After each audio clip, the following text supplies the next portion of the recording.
tierra se adueñaron a muchos negros masacraron. Ay, salve, Ay, salve.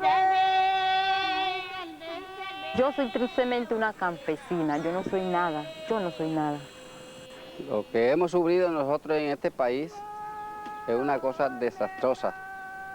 A todos los seres humanos nos da miedo, pero a veces hay que decir la verdad, cueste lo que cueste. Es terrible, hay gente que la decapitan, otros los trozan con motosierras. Es como para impresionar más a la gente y que la gente pues se le cree el terror más horrible. Y le cortaron así, vea, lo cortaron así, lo dejaron sin mano, le quitaron las manos y le quitaron esa parte de aquí. Que el señor fue enterrado por allá mismo. La gente fue y lo recogió y lo enterramos por allá. Allí le mocharon la cabeza y jugaron fútbol con ella. Lo mocharon así y así. Y lo cortaron esto todo. Y así lo cajaron. Y lo mocharon esto y ahí lo mataron. Fuimos embestidos por una embarcación rápida, una panga, que produjo que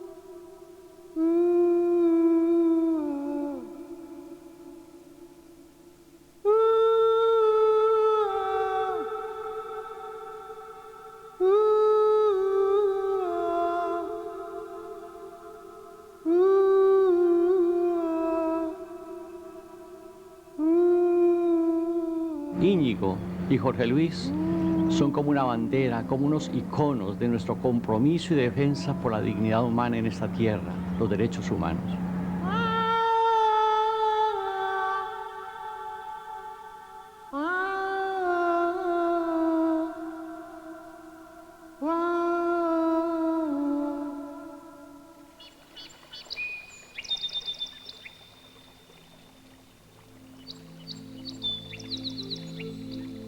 Cuenta una vieja leyenda del pueblo Embera que Caragaví, uno de los dos hijos que tuvo Dios, decidió un buen día librar del trabajo a los animales. Para ello les ofreció este paraíso natural, llamado más tarde el Chocó. Selvas y ríos donde poder vivir sin límite.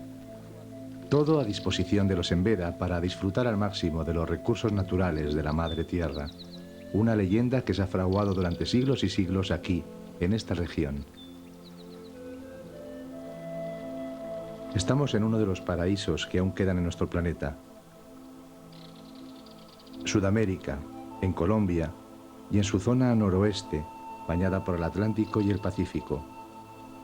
Un punto de encuentro mágico y maravilloso en el que la naturaleza estalla en todas sus formas posibles y en donde, secularmente, ha vivido la comunidad Embera.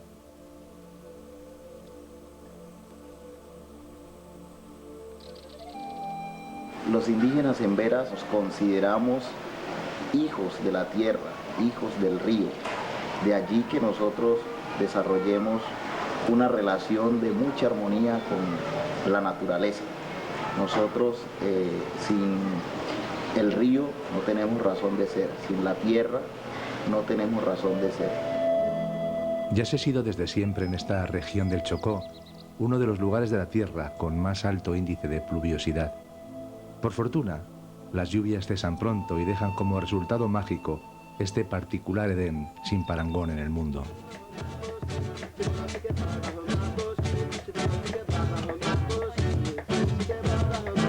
Los Emberas, pese a los presagios bondadosos de sus leyendas, han sido objeto permanente de colonización, en el pasado por los europeos y posteriormente por los propios colombianos. Con todo, los miembros de la comunidad que han sobrevivido a los renglones torcidos de la historia han sido capaces de mantener sus propias referencias culturales, en muchas ocasiones en un particular sincretismo con otras influencias.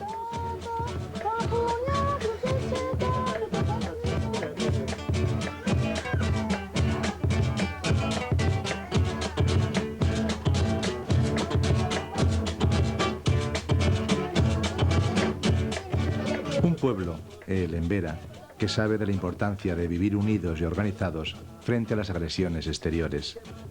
La Asociación Oreguá es su punto de referencia. La Oreguá es una organización indígena que aglutina a 4 etnias indígenas sentadas en todo el departamento del Chocó. La Oreguá pues tiene una cobertura todo el departamento, a lo largo del río Atrato, a lo largo del río San Juan, a lo largo del río Baudó y la costa pacífica, que son la cuenca más importante. En todo eso es la cobertura de la Oreguá.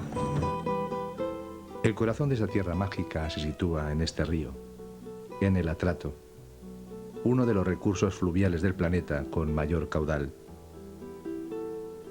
Más de 1000 kilómetros de recorrido sinuoso que, antes de llegar al Atlántico, recoge el agua de decenas de afluentes pequeños que contribuyen con el esplendor de su belleza a esta maravilla natural.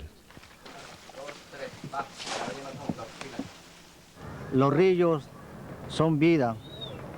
Sin ellas la tierra se seca, no se produce, no hay animales. Por eso nosotros los indígenas siempre consideramos las aguas o el río es la vida de todos nosotros. A lo largo de las orillas del Atrato encontramos a la otra gran comunidad humana habitante del Chocó. Se trata de la población afrocolombiana.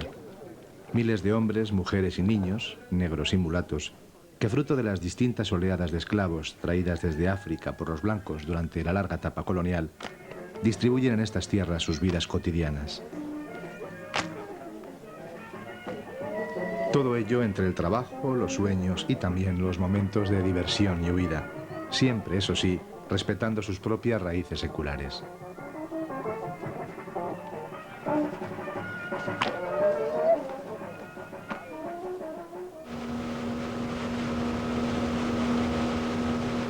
Al igual que los Embera, los miembros de la comunidad afrocolombiana, sumidos en la pobreza, conocen bien la importancia del trabajo colectivo y de la organización. ¿Quién es el representante legal aquí? Oiga. Buena. Buena. Esta nota, ¿cómo que la de ustedes? O sea, que aquí un encuentro zonal que se va a realizar acá. Entonces, para que preparen... Si la Oreguá es la institución referencial para los indígenas, en el caso de la población negra, su punto de encuentro se llama ACIA, Asociación Campesina Integral del Atrato. El gobierno, sin contar con nosotros, no había la participación de nuestros pueblos y siempre en nuestro territorio se utilizaba como un instrumento de saqueo. Y todavía se está saqueando, pero sí, después de que nace la ACIA, a través del decreto 1745, la ley 70, ha habido un control del territorio y han habido dificultades, pero son superables. La ACIA, al igual que la Oreguá, tiene su sede central en esta ciudad, Quibdó, la capital del Chocó. Un gran núcleo urbano formado a orillas del Atrato y que orienta toda su actividad, principalmente comercial, a un río que la ha visto crecer y crecer a lo largo de las últimas décadas.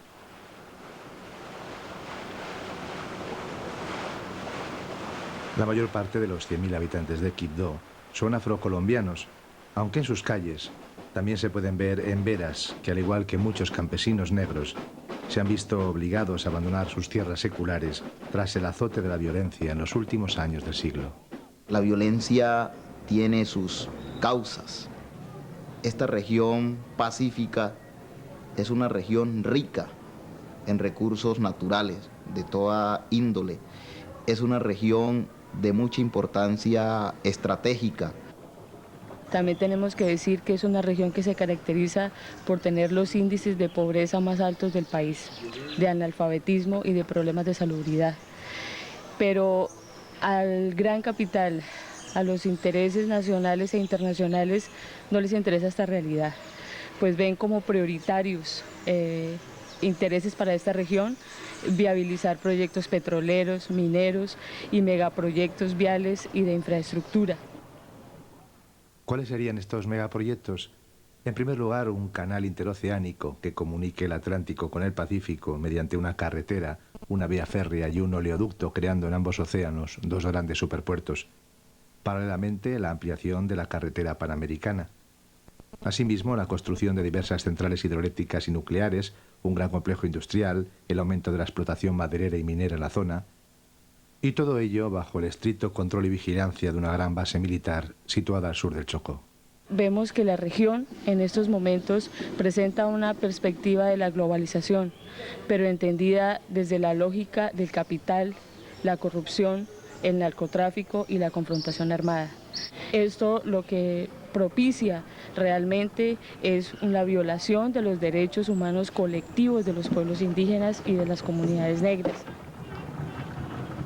Así pues, y pese a sus peculiaridades propias, ambas comunidades, la negra y la indígena, tienen al menos 3 puntos en común: su pobreza, el ser prácticamente ignoradas por el gobierno colombiano y el estar sometidas indiscriminadamente y en función de los megaproyectos diseñados para la zona a la violenta actividad de los grupos paramilitares, las denominadas autodefensas campesinas.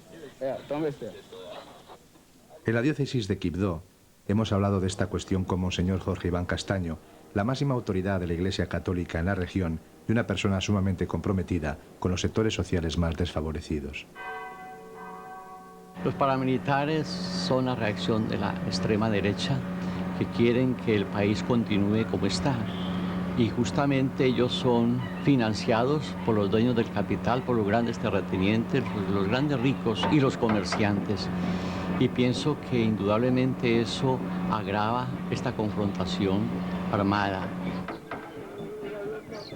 A partir de mediados de los años 90, la crueldad y el sadismo de las masacres paramilitares comienzan a extender el luto a lo largo y ancho del río Atrato y sus afluentes, como muchas otras zonas de Colombia. La instalación de retenes en los cursos fluviales y las carreteras y los asesinatos indiscriminados pasan a convertirse en una terrible realidad cotidiana. Un hecho que va a obligar al desplazamiento masivo de miles y miles de campesinos. Estamos hablando de una profunda tragedia, de pueblos sencillos, humildes, trabajadores que en un momento se encuentran amenazados, tienen que salir con lo poco que tienen a otro sitio, prácticamente sin ninguna protección, sin ninguna seguridad. Y se encuentra sobre todo la ausencia del Estado, que parece que no existieran los desplazados para ella. Para mí vemos para la Iglesia que los desplazados es el ser humano maltratado, pisoteado, ignorado.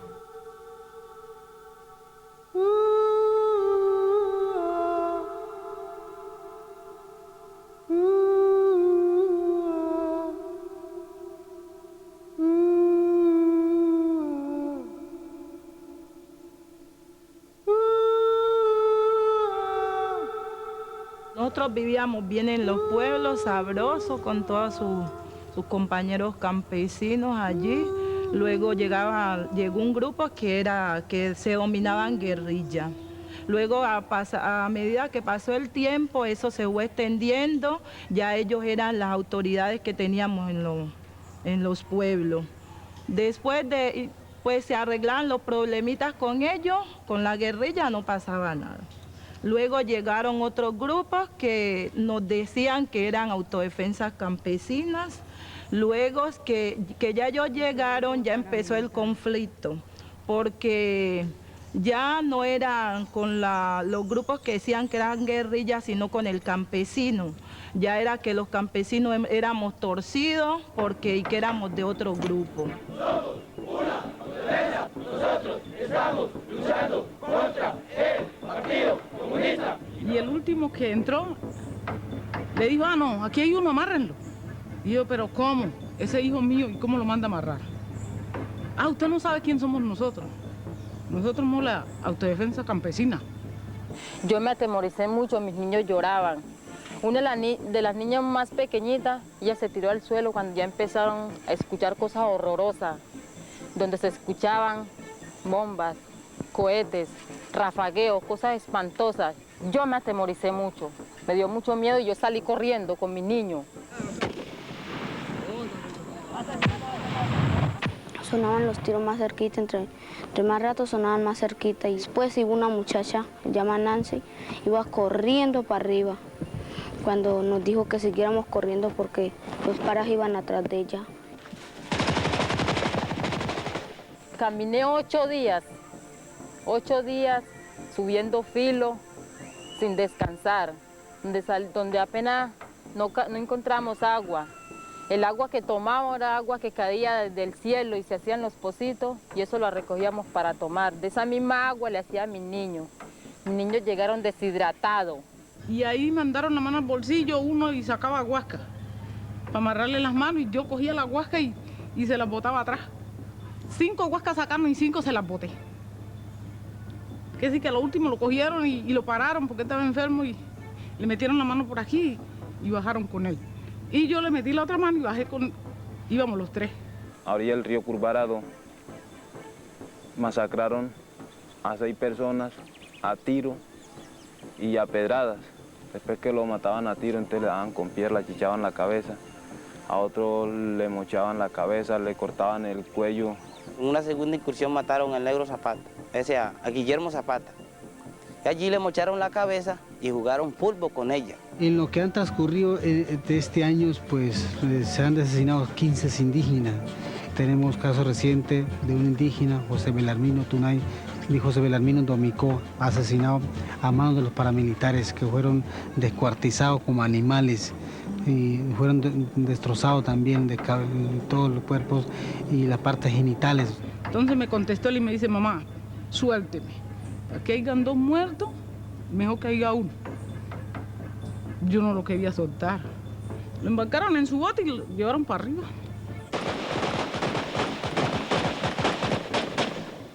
De allí siguieron hacia arriba otra vez. Allá mataron a un señor que le decían el Morocho. Ese señor meramente en tierra le encontramos una mera costilla. Lo mataron a pura hacha y machete. A otros los rajaban y por encima del estómago, que quedara pues por ahí todo deteriorado. A otros los mochaban con hacha, dejando sus pedazos tirados, uno por aquí y otro por allá.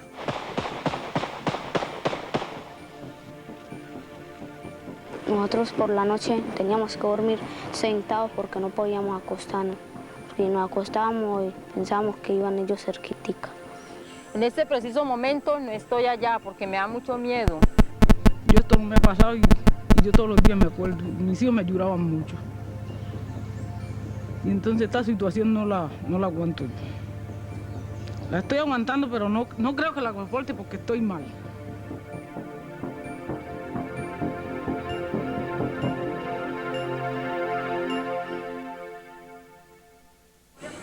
Nos da tristeza contar eso, que otro coma por la sangre de nosotros mismos. Que gente que han dejado de coger la cachita de la rula podía asesinar, ganarse un sueldo y venía a asesinar a uno para ganarse su salario, su vida, sus aguardienticos, sus cosas. Y más sinvergüenza son los que pagan eso, ellos son los causantes de eso. Nosotros nos da mucha tristeza eso, que otro viva de la sangre de nosotros. Si alguien está persiguiendo a un enemigo, va donde está el enemigo. Y ellos van es donde están los campesinos desarmados, donde la gente está trabajando, a asesinarlos. Ellos no persiguen guerrilla, porque inclusive cuando saben que la guerrilla está en un lugar, no van ellos. Inclusive la guerrilla sí va a buscarlos a ellos, pero ellos no van donde está la guerrilla. Atención, presenten, ¡art! Descansen, ¡art! Selva del Chocó, campamento del Ejército de Liberación Nacional, una organización guerrillera histórica que lleva combatiendo al Estado colombiano con las armas en la mano desde hace ya más de 3 décadas. De ideología guevarista y con distintas influencias ideológicas, entre ellas el cristianismo del compromiso, los militantes del ELN mantienen un duro enfrentamiento con los grupos paramilitares a los que identifican abiertamente con el Ejército Nacional y con la policía. 2, 3.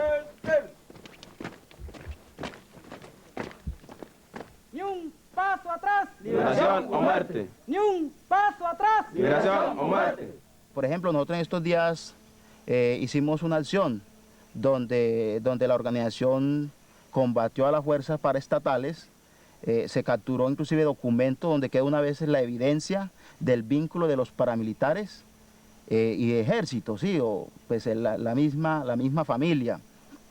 Y eso, aquí concretamente, hablarle uno al indígena, al paisa, al negro, al pueblo como tal acá, pues es echarse mentira, porque por ejemplo en Tutunendo conviven juntos, ¿sí? Ya anteriormente se había dado una situación bien difícil en el Vigía del Fuerte y Bojayá, ¿sí? Donde arbitrariamente ellos llegaban ahí, el retén de los paramilitares en la parte de encima, a 200 metros del puesto, y en la parte de abajo el otro retén de los paramilitares, y en el centro de la policía.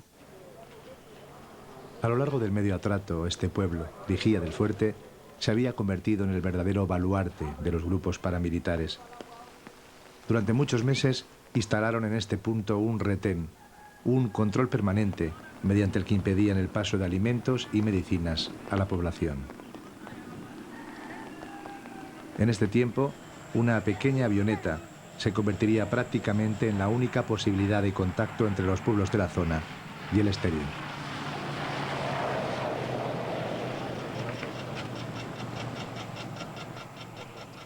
En marzo de 1999, y durante más de 17 horas, varios centenares de hombres de las FARC, las Fuerzas Armadas Revolucionarias de Colombia, atacaron el pueblo acabando con la vida del alcalde, los policías del acuartelamiento y diversas personas acusadas de formar parte de los grupos paramilitares. También murieron en la operación víctimas inocentes. La prensa colombiana acusó abiertamente a las FARC, el movimiento guerrillero de ideología marxista-leninista que se ha convertido en el más antiguo de América Latina, de haber atacado indiscriminadamente a la población.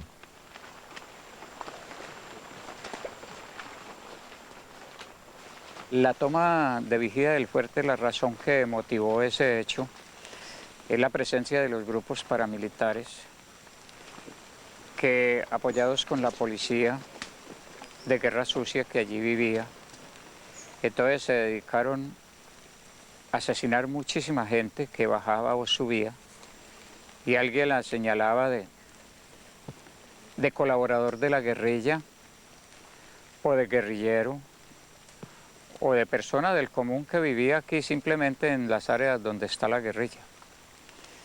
Entonces se dice que los paramilitares desaparecieron más de 600 personas aquí en Vigía del Fuerte, las cuales eran tiradas a la trata. Es cierto que los grupos paramilitares ya no están en Vigía del Fuerte.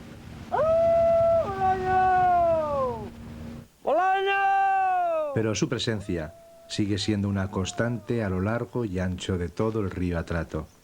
El miedo y el terror entre los campesinos continúa. Ellos pasaron aquí matando a la gente, al que encontraban lo mataban, lo despedazaban, le sacaban los ojos, le mochaban por brazo, por la mano, después los despojaban. Ellos desde que encontraban un ser viviente lo mataban, llegaban a las casas y las quemaban. Nos quemaron las casas, por eso vivimos en estas chozas. Los animales se los robaban, las gallinas, cerdos, el ganado también se lo llevaban. Hicieron daño en grande manera y mataron mucha gente. ¿Y qué complicidad hay con los paras con el ejército? ¿Cómo cree usted la situación? Hombre, decimos que también el ejército tiene la mano encerrada en esto porque ellos entraban revueltos. El ejército con los paras. Y entraban masacrando a las personas, a todo el que se encontraban lo mataban. Muchas miradas acusatorias se dirigen hacia aquí, hacia el campamento central del Batallón de Infantería número 12 del Ejército, con base en Quibdó. Compañía, oración patria. 3. Llegado el caso, morir por defenderte. También hacia la comandancia de la Policía Nacional del Departamento del Chocó. Sus responsables niegan cualquier vinculación con estos grupos. Aquí sinceramente nosotros trabajamos con objetivos por mandato institucional de nuestros propios directores y altos mandos de la institución, donde nosotros somos neutrales en ese sentido. Nosotros combatimos tanto la subversión como los mismos paramilitares. La trágica situación que asola el Chocó, al igual que otras muchas zonas de Colombia desde hace ya más de una década, ha encontrado un alivio en la solidaridad internacional con el abierto apoyo de determinados agentes locales. En esta región, la propia diócesis de Quibdó y la ONG vasca Irugarren Mundua Tabaquea, Paz y Tercer Mundo, han venido desarrollando en los últimos años una intensa actividad humanitaria, una cooperación que se ha centrado tanto en las comunidades desplazadas como en aquellas que han resistido en sus lugares de origen a los embates de la violencia. Irugarren Mundua Tabaquea, Paz y Tercer Mundo, llegó al área del Medio Atrato, en el Chocó, a finales de 1997. Los propósitos de esta presencia fueron desde un principio apoyar a las comunidades afrocolombianas, a las comunidades indígenas en Vera, Huaunán, de este departamento, que vienen siendo víctimas de la violación sistemática de los derechos humanos y los derechos de los pueblos. Motivo por el cual Irugarren Mundua Tabaquea decidió desde esos inicios apoyar los esfuerzos por la resistencia en los territorios, por acompañar a las víctimas de la violencia a través del desplazamiento y por fortalecer los procesos organizativos que contribuyen a la reivindicación de los derechos colectivos, como lo dicen los mismos pueblos indígenas del Chocó, por la unidad, por el territorio, por la cultura y por la autonomía.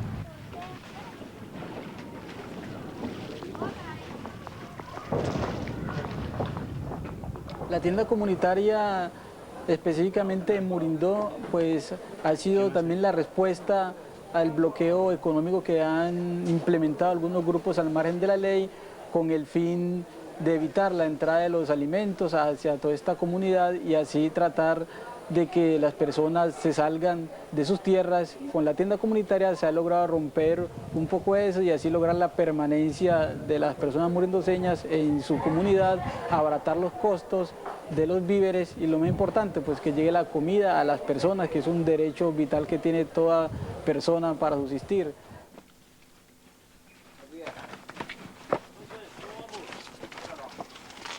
Aquí son las únicas 3 casas que quedan del pueblo que hace unos años fue quemado por un grupo de paramilitares.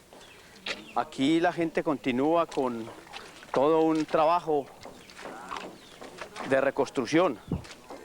A partir de una ayuda internacional, ayuda humanitaria, se ha apoyado a las comunidades con alimentos y con algunos equipos para reconstruir nuevamente sus viviendas.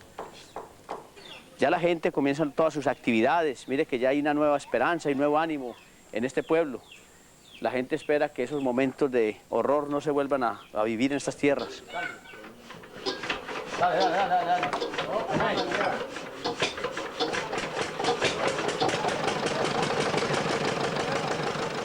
Posteriormente ya entramos a una capacitación en la parte de la trilla del arroz, lo del trapiche de caña y los otros proyectos productivos que realmente son los que van a fortalecer a ustedes aquí en la comunidad como para lograr esa soberanía alimentaria o esa seguridad alimentaria que es muy importante de todas maneras y es de lo que está empeñado en este momento PTM y la solidaridad internacional en que la gente que ha perdido sus cosas a través de toda esta guerra que se está dando aquí en Colombia pueda realmente sobrevivir y pueda salir adelante.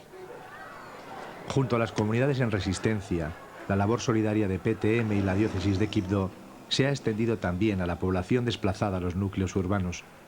En Quibdó, en este coliseo habilitado ahora como gran vivienda colectiva, pese a su precariedad, centenares de familias desplazadas continúan malviviendo desde hace más de 2 años, soñando todavía con el regreso a sus tierras de origen. No tenemos de qué coger, tenemos los hijos, no pueden estudiar. Nosotros también con deseos de estudiar los adultos y no podemos porque ¿cómo lo hacemos cuando no tenemos de qué vivir? Yo no vivía así como estoy. Yo vivía siempre, poco más o menos, pero se comía a la hora que era. Y ahora hasta sin cenar en veces me acuesto. Pensando y los pelados pasando trabajo y, mejor dicho, no tengo ni casa para vivir. Por el hecho que yo soy desplazada, yo no puedo tener igualdad con las personas directamente de aquí a Quibdó. Pertenecemos como un tinoco de basura que contagiamos. Y eso son cosas que yo creo que eso es discriminación de una persona. Llegamos a Quibdó y también cargamos miedo porque allí conseguimos a la autodefensa y venimos huyendo de esos problemas y todavía los conseguimos acá, entonces tenemos miedo que sigamos con la misma situación. Para el desarrollo normal del orden del día, nos integremos más, nos vemos mejor, nos vemos más compactos y escuchamos más. Entonces, el orden del día dice: reflexión política a cargo de Juan Romaña, vivienda a cargo de la compañera Yaila Jessie y salud a cargo de Miguel Baloyes.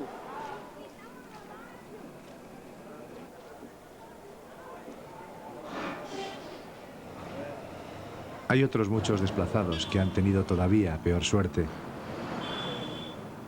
La huida del terror les ha llevado hasta esta gran metrópoli, Medellín, capital de Antioquia, la región colombiana limítrofe con el Chocó.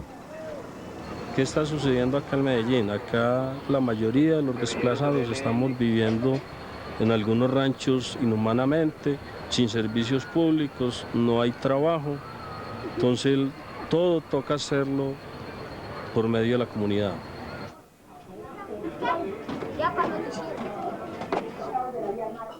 Cuando yo escucho decir la palabra paramilitar, se me viene a la mente la imagen de un monstruo horrible. Esas personas me han hecho mucho mal, me han quitado a mis seres queridos. Gracias a los paramilitares, ahora soy una más de la lista de los desplazados de Colombia. En los barrios periféricos y marginales de Medellín, como este de Olaya Herrera, las carencias y las dificultades de miles de desplazados son solucionadas en buena medida mediante el trabajo colectivo y solidario de todos los vecinos. Gracias también a la labor de PTM y otras ONGs europeas, la autoorganización popular es todo un ejemplo de colaboración mutua, aunque la violencia también extienda su larga sombra entre estas comunidades. Estamos trabajando muy unidos para que nuestros derechos sean reconocidos como desplazados. Hace por ahí un mes nos desaparecieron 2 compañeros que los cogieron por ahí y hasta el momento no han aparecido todavía. Llega la noche a Jiguamiandó, un apartado lugar situado a orillas de uno de los afluentes del río Atrato. No hay luz eléctrica y los problemas de salud o la falta de alimentos son una constante para una población que también ha conocido directamente las incursiones de los paramilitares en noches como esta. Pero aquí, en medio de la nada, decenas de hombres, mujeres y niños encuentran también momentos para la sensualidad. Bailan al compás de canciones que evocan en sus letras el drama de su situación y el orgullo de su resistencia, porque son precisamente eso, una comunidad que ha decidido resistir en sus casas frente a la agresión paramilitar.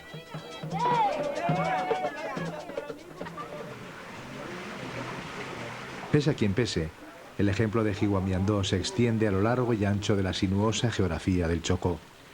Así, otras comunidades como esta, constituida por decenas de familias emberas, ha decidido retornar a sus tierras después de muchos meses de vivir diseminados por las montañas. No es tarea fácil porque son conscientes del riesgo que corren y el miedo en sus caras es el mejor reflejo de lo que verdaderamente están pasando. Los indígenas emberas tienen la creencia que todo espacio que va a ser habitado se le debe propiciar una adecuación desde el punto de vista espiritual. Deben de controlarse las fuerzas negativas, deben de controlarse las fuerzas espirituales que allí habitan para que ahora sí los humanos puedan entrar a ese espacio. Eso explica que los niños y las señoras al llegar de nuevo a la comunidad del 21 estén asustadas, tengan miedo de entrar a la casa, porque no están seguros ni seguras de que el espacio se le ha propiciado un rito de equilibrio para que pueda ser habitado nuevamente.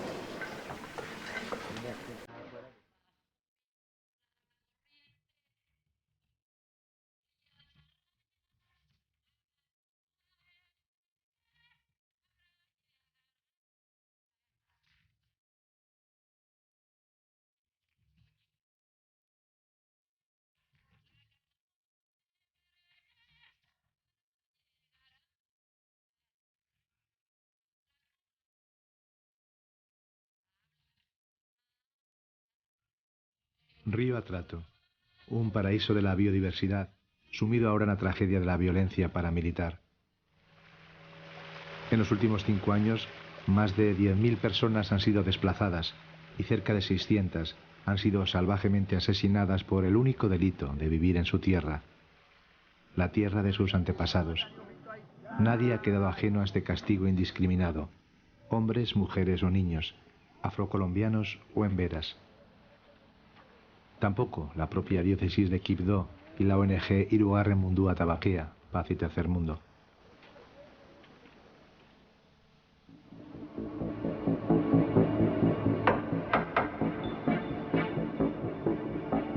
El 18 de noviembre de 1999, el cooperante vasco Íñigo Eguiluz regresa en una panga a Quibdó después de elaborar diversos informes sobre la situación de los derechos humanos y el desarrollo de los proyectos de cooperación en varios pueblos del Medio Atrato. Junto a él viajan en el bote representantes de la Corporación Jurídica Libertad, de la diócesis, campesinos. Al llegar a Bellavista se suben a la embarcación el sacerdote Jorge Luis Mazo y otros vecinos del pueblo que quieren viajar a la ciudad. Ocupan el bote 10 personas, pero a la entrada de Quibdó les espera una potente lancha con un grupo de paramilitares que colisiona con ellos. Íñigo y Jorge Luis mueren ahogados tras caer a las crecidas aguas del Atrato. La panga vistió la parte delantera del bote donde veníamos, un bote mucho más grande que este. Venía en este lado Íñigo y sentado más o menos a esta misma distancia Jorge Luis.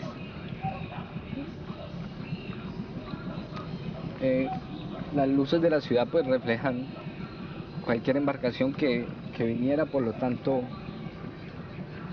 sería visible. Sin embargo, nosotros no vimos en ningún momento la embarcación. Salió de esta parte de atrás, más o menos la misma distancia, unos 50, 60 metros de la orilla, con una velocidad pues considerable, y ocasionó en la parte delantera que colisionó en esa parte de delante y ocasionó que tanto Íñigo cayera al agua y Jorge Luis. A Jorge Luis personalmente nunca, una vez se produce el impacto, pues nunca lo vi. Íñigo sí cae a mano derecha y alcanza a bajar en su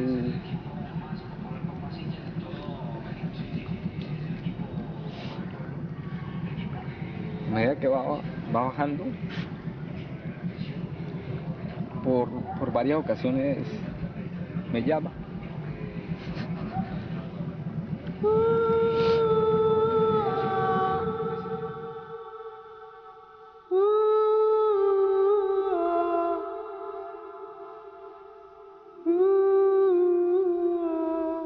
Creo que el sentimiento, por lo menos, que me inunda tanto por Jorge Luis como por Íñigo, es de mucho dolor, de mucha rabia, pero nunca de odio.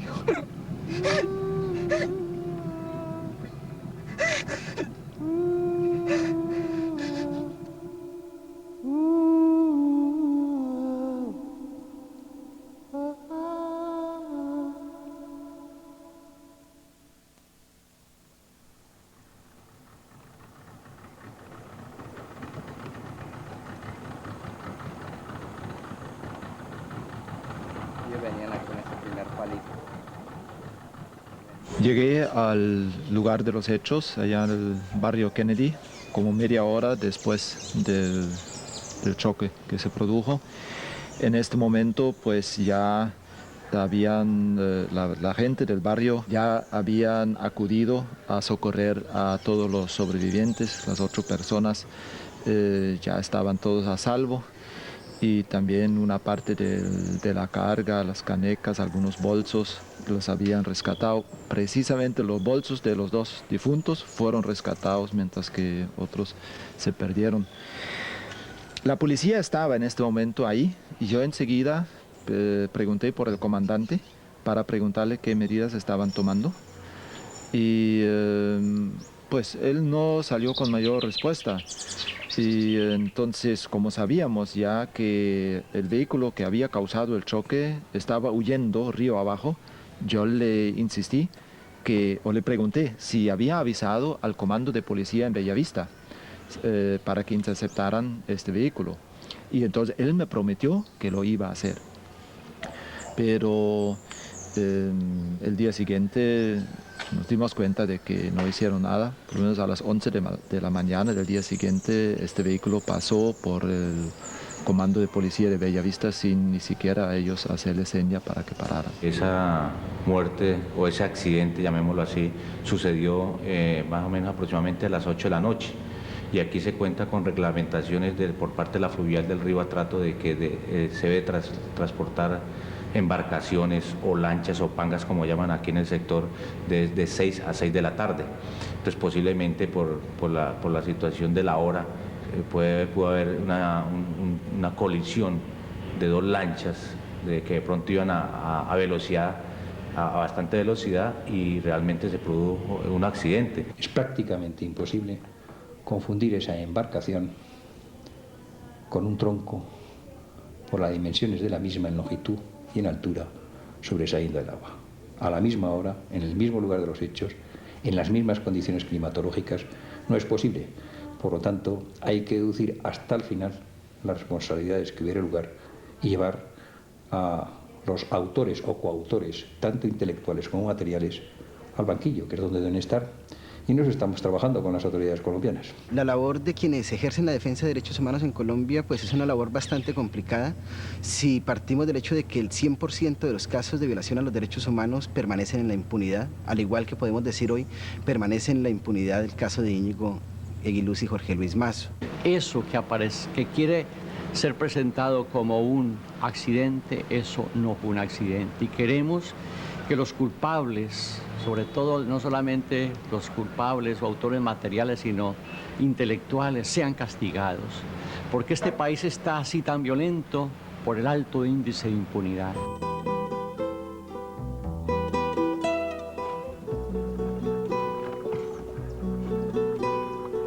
La población se volcó porque nos dolió tanto, toda la población que estamos en calidad de desplazados. Nos volcamos hacia la diócesis de Quibdó a acompañarlos en el sentimiento y a ver cómo íbamos a hacer para ayudar nosotros en la búsqueda de los cadáveres.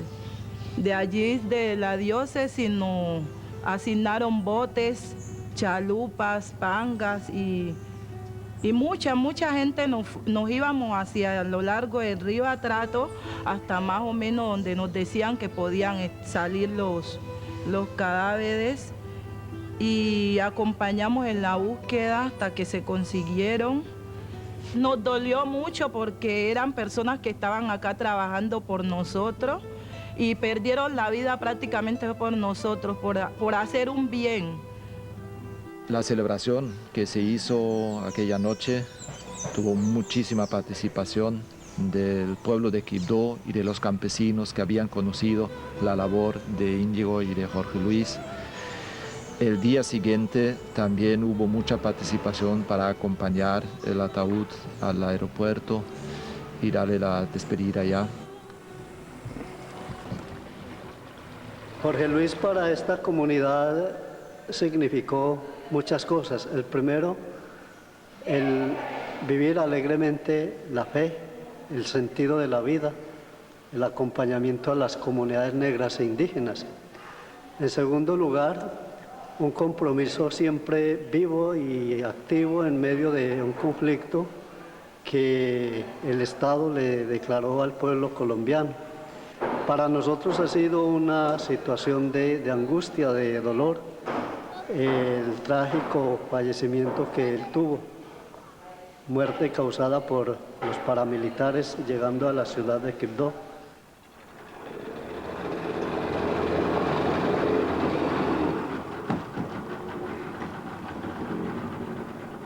Jorge Luis Mazo era un sacerdote joven, hacía 4 años había sido ordenado, lo había ordenado. Su familia, una familia cristiana, sencilla, trabajadora, un hombre realmente profunda alegría, de gran equilibrio y de un compromiso muy profundo con el pueblo.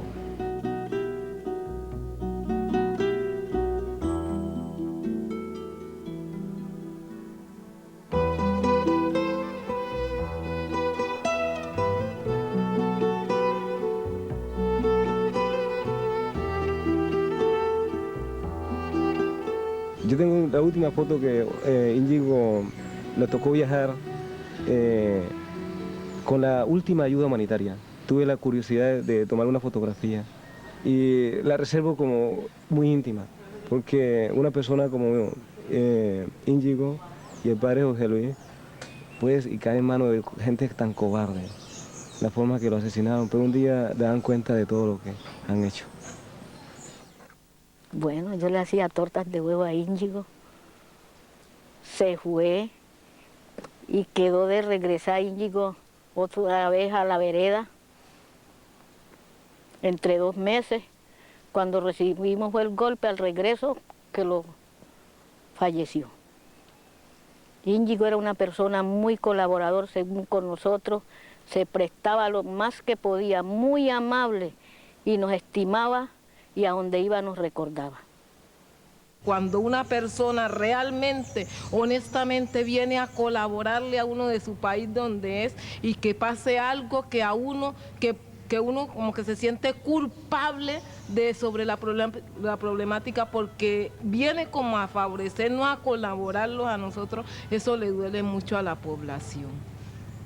Y nosotros hasta hoy lo sentimos como que es parte de la familia de nosotros. Yo por no saber elementar el nombre a él cuando se fue para abajo me dijo que cuando viniera me regalaba un par de zapatos. Porque yo no le sabía mentar el nombre y cuando él llegaba lo trajeron aquí ahogado. Fue tanta la nostalgia que me dio que yo me tocó ir hasta el aeropuerto a ayudarlo a embarcar al avión. No cabía el cajón en el avión, lo bajamos otra vez y allí abrieron y lo metieron, inclusive que a mí me cayó agua de él encima y yo me sentía con esa nostalgia porque él me había dicho a mí que cuando vine de allá me regalaron un par de zapatos porque yo no le sabía decir el nombre y nunca se lo pude decir. Era muy buena persona con nosotros.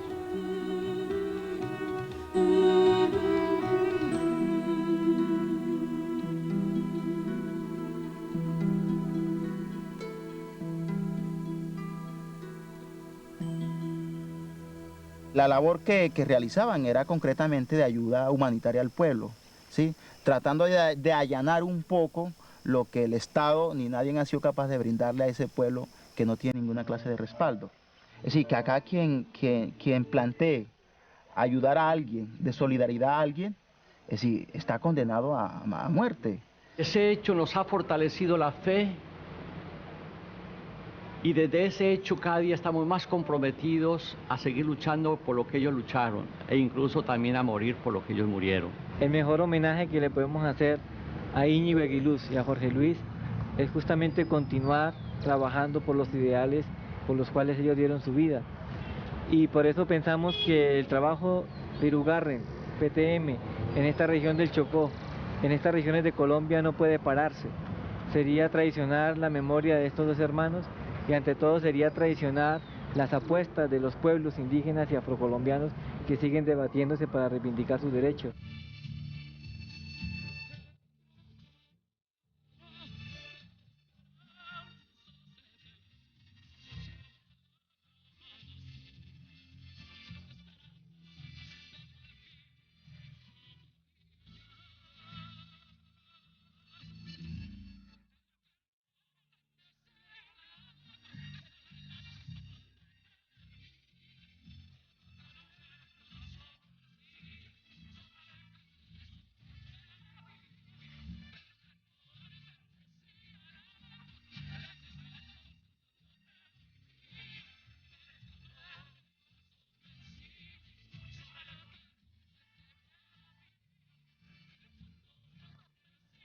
Aunque es de noche, ya también nosotros seguimos esperando el día, el amanecer, y es un amanecer con mucha esperanza. ese trabajo nuestro que lo seguimos soñando y construyendo con los pueblos negros e indígenas de esta región, busca sobre todo hacer posible el sueño y el proyecto de vida de estas mismas comunidades. Fundamentalmente lo que pretendemos y queremos es que el mundo conozca que en esta región, en el Chocó, una porción de este planeta, pues se está cometiendo un genocidio, se está cometiendo un ecocidio y se está cometiendo un etnocidio, que pueblos enteros están siendo desarraigados, que pueblos enteros están siendo masacrados. Razón por la cual Íñigo y Jorge Luis dieron su vida, pero también cientos y cientos de campesinos, indígenas, hombres y mujeres siguen entregando su vida por defender el territorio, por defender la biodiversidad, por defender una tierra para todos y para todas.